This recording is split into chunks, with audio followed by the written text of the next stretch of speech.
Hello everyone, I'm back again with another unboxing video. This time it's not for a box, but rather this strange object. It's quite interesting really. It is called a banana. It's really quite nice. I've heard they're quite good.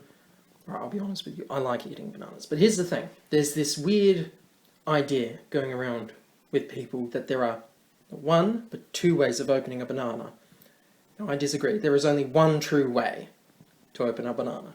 Now, I'm going to demonstrate. There's going to be this way to open a banana, whereby you just leave the back this portion to reveal the white meat of the fruit, or there is pinching this end of the fruit to open it up, and it seems quite easy. Now, I'm going to give you a moment to think about what I think is the best way to open a banana. I'll let you wait.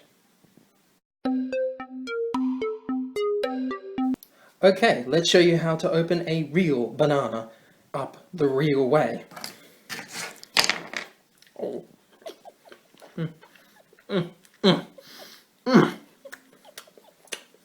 And as you can see, that's the best way. That's how you do it. That's how you get to the meat inside. Not revolting at all. Anyway, thank you all for watching. Bye-bye.